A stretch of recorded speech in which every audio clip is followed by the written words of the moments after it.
All right, guys, so we're still in New South Wales, and today we're at Sanctus, and I'm going to go in and chat about things beer, maybe even distilling.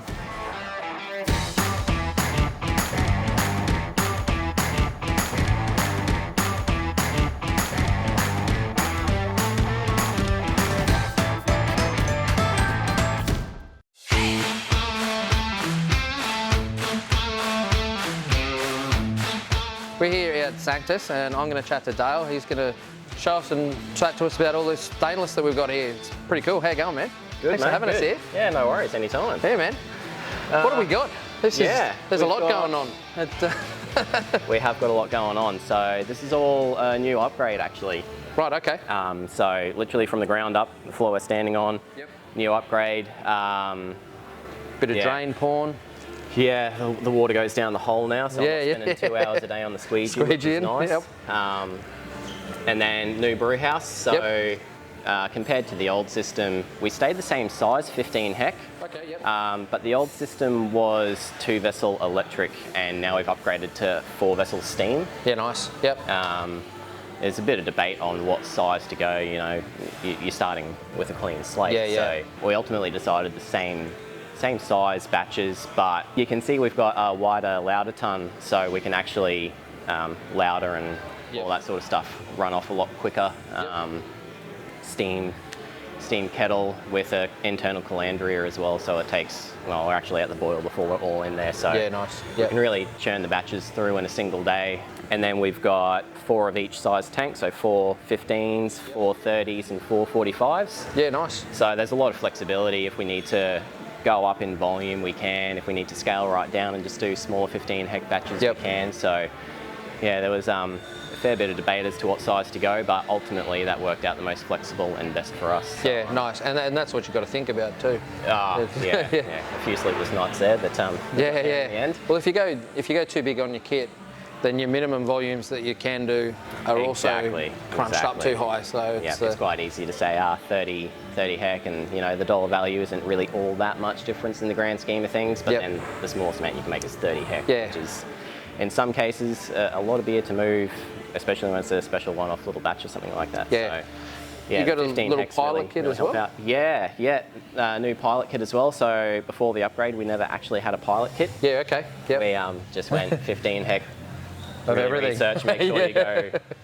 Just got to be committed. Everything. But now we're able to really push the envelope that little bit more, try new ingredients, processes, all that sort of stuff. Get a little bit more wild with what we want to do, because it's only a 250 litre kit, so 4 kegs across the bar is a pretty good idea as to whether or not the beer's a yay or an A. Yeah.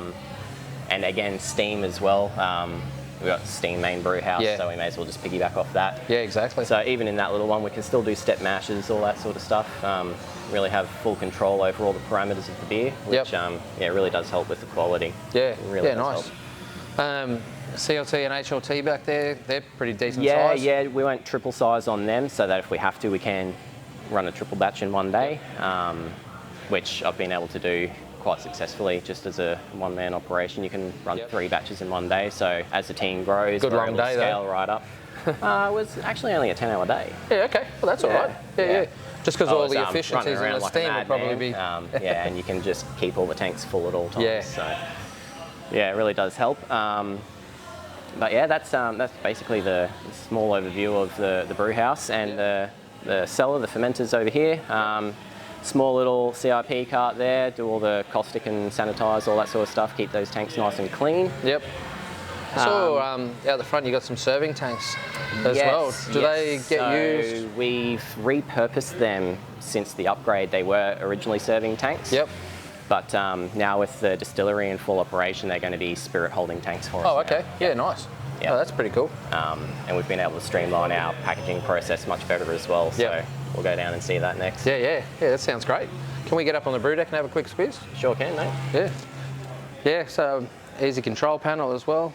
Yeah, so semi-automated, so not press a button and off you go, but we do have automated step mashing programs in there, so that we can just hit that one, off we go, focus on everything else that's going on. Built the lab right into the wall and the boiler right there as well. So rain, hail or shine, there's no excuse for not having good boiler maintenance, all that sort of stuff. It's right there at your fingertips. We actually have a grist case, but external to here, there was, as you can see, no there's room. not much height. So we're able to auger in. That's all on a VFD as well, so we can control pump speeds and auger speeds to make sure that we get that perfect blend through the hydrator all the time. It's a pretty cool hydrator too. Yes. Yes, it does look pretty good. Haven't seen one of those on our travels yet. So.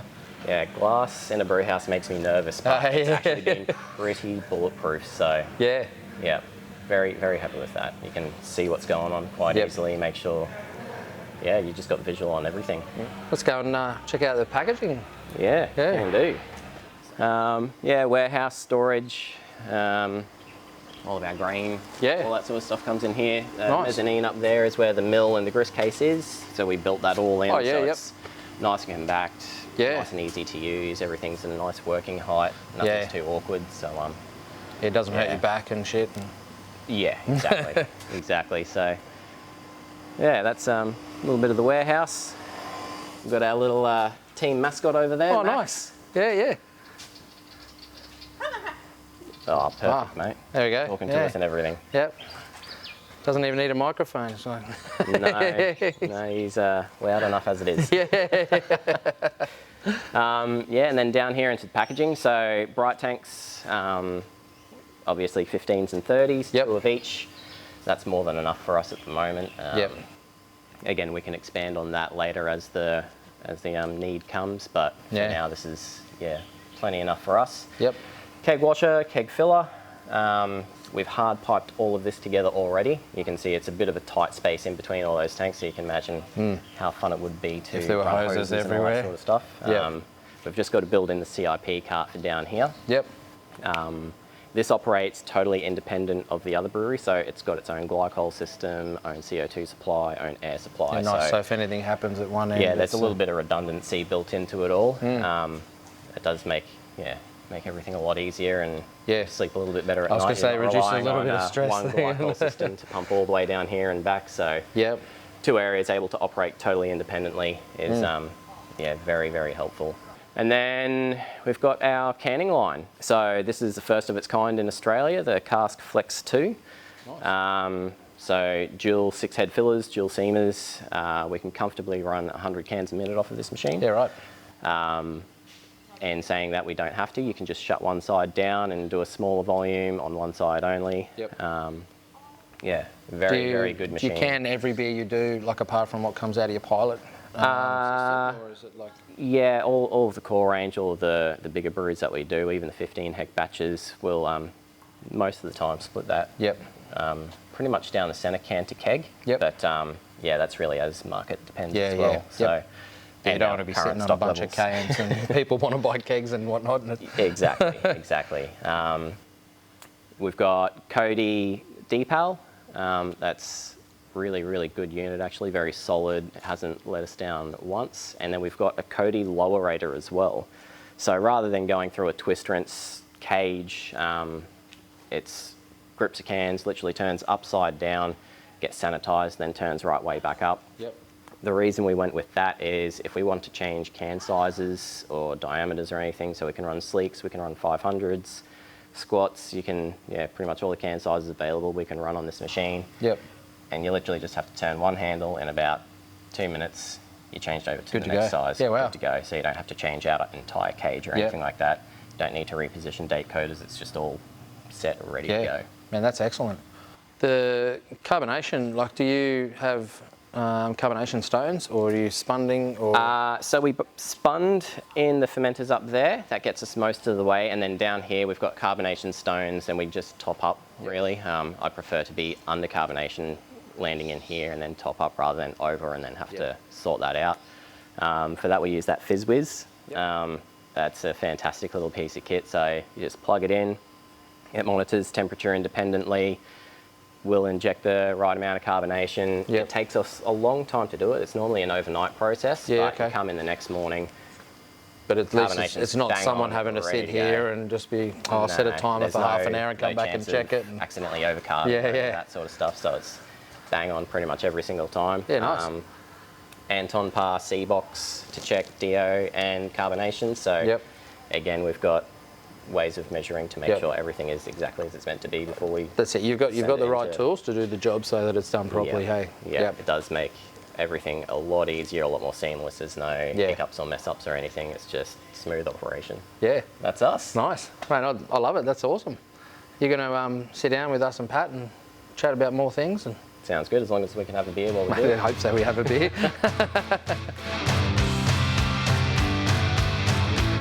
All right, so we're here with Dale and Pat. Mate, we got the tour of the brewery before. Dale was awesome and showed us around. We're drinking some of his beers now. What do you do? Me, I look after the wholesale side of the business. So, nice. Yeah. So you're out there peddling Dale's beers? Absolutely. Dale's job's in here, and then once it's in a keg or a tin, then it's my job to get it to everyone else. Yeah, nice. So. Are you the main driver of beers that you want a brewery to come out, or is it a massive team thing, or is it just between you guys? Is there one of the owners here who's like, fuck no, you do. There's literally a whiteboard at the back where anyone who has an idea of a beer can walk up and bang it straight on the whiteboard. Yeah, right. And poor Dale here's got to work out how to make it. Yeah, this grows by that's like cool, 10 but how's beers jelly every going a day. beer? I wrote one on there earlier, by the way. Good stuff. Brew that one next. There's a cauliflower stout. I just want to see how good you guys are. We'll give it a whirl. So whoever's got ideas, they're more than welcome to come up, throw their ideas onto the whiteboard, and with the pilot kit that I'm sure Dale took for a walkthrough pass before. We get those beers, make them, we put them on the bar here, and the people who actually buy the schooners get a different coaster. We ask for their feedback. Oh, cool. And so as we work through that program, we look at the feedback, and now we've got our first test pilot beer has gone into cans and going into bottle shops, which is our brown ale. Oh, nice. Yeah, the one I had before? Yes. Oh, great. Yeah. Oh, how good was that? Yeah. I love a good brown. You don't see many browns, so. Yeah, well, that's exactly right. And that's what we thought. And, we don't, not too many on the market. It's getting cooler. So the fireplace is going to be getting turned on pretty soon. So, get the browns out, test it out, and everyone loved it. So I think it was something about 65 of these coasters came back filled in, and I think there was only one person said, "Hey, not for me." So, well, they were wrong. Yeah, so. he must be on Untapped. Yeah, exactly right. I was saying to Dale before, like, you can look at something on a website and social media like a billion times, but until you walk into a place, you never really know what to expect. Like, you got a massive indoor area here, it's another covered, but it's sort of semi-outdoor sort of thing. And then like the beer garden, and kids can run around. How many people can you have in here? And do you guys do like massive functions? Like people can book that out, they book this out, like those. Is that how it works? Or they can do. So jump on our website. People for groups up to 20 can just book straight on there. But I think the seating for 250-ish in one setting in here in the venue. Open for lunch and dinner. Thursday, Friday, Saturday. So I think our record is just touching over 700 meals we've done in a day. So it's a pumping kitchen, hey? Absolutely. So we've got the kitchen inside here, then just behind here as well, we've got the outdoor kitchen. So there's no electricity, gas up there. They cook on open fire basically. And sort of is it a veggie garden and stuff? Yeah, the chefs have got the veggie garden out the back. And then now we're in the middle of knocking together a little bit of a space out here in the beer garden for people to be able to hire out and have an area separate to everyone else, so for those birthday parties and engagement parties and that kind of stuff. Sanctus, what does it mean? Sanctus is Latin for holy, so it's a bit of a play on where we are, because it's referred to as God's country. It's also one of those names, I wasn't on board at the time of creating the brewery and everything, but it's one of those names where people hear it and go, what was that again? Yeah, it's not a word I know, but it's a word I kind of like. It sticks in people's head as well, so they come here, have a great time, can't remember it, but it's in the back of their head, so they look it up or whatever, and it's kind of creating that instant memory bank straight away as well. But that's pretty much what it is. It's Latin for holy. We're in God's country, as they say.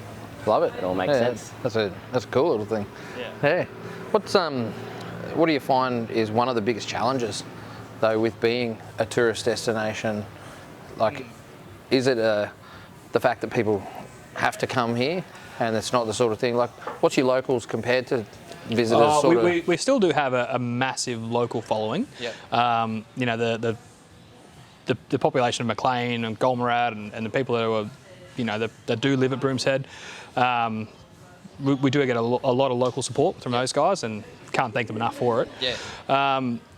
So it does get a bit challenging though when you are looking at how do we have the staff to cater for 700 mils in January, and then get around to the middle of August, and it's a Thursday. So it is a very fine balancing act trying to manage, peak season to the downtime as you refer to it. That's why it kind of you run with a bit of a smaller crew, and then it gets around to those the busy times. And it's just all hands on deck for that period, and we've always had great crews coming through Sanctus, and a lot of the high schoolers who are people end up, in the kitchen, and they're washing dishes, and then they go away to university, and they come back for those busy times as well. And they all knock on the door and say, because they're on holidays, so they know you're going to be busy. Can we pour some schooners? And please, yes, absolutely, 100%. Tap is on or off. That's all you need. Exactly right. Yeah. So it definitely is a challenge balancing the busy season to the quiet times. But it's one we're willing to accept to live in this part of the world. So. Yeah, tough gig, right? Yeah, exactly right. Yeah. Do you find, like you guys, you've just got a distiller, and that's what he focuses on now, which takes it off of you having to do it a bit. Juggle before, but, do you find that being able to produce that in-house as well, that just gives you that extra capability where you don't have to buy in these things, and you're looking after that as well? Like you've got your kitchen, you've got a distillery. Yeah, like when's the winery happening? We've got the grapes growing the vines over here now in the event area, the event space. Look, it's great. The more that we can showcase that we're making our product in-house and using local ingredients, just kind of adds to the atmosphere of what we're doing here at Sanctus. And then from my point of view, being on the wholesale side of it, it gives us another avenue to go into some venues. You go into those cocktail bars that might only have 2 or 3 taps for beer, and they're always super competitive to try and get. It's like, hey, look, we have vodka, we have gin, we're working on the whiskies and rums and all that kind of stuff now. It gives us another into those venues, and for us to build those relationships and say, hey, look, have you tried the beer?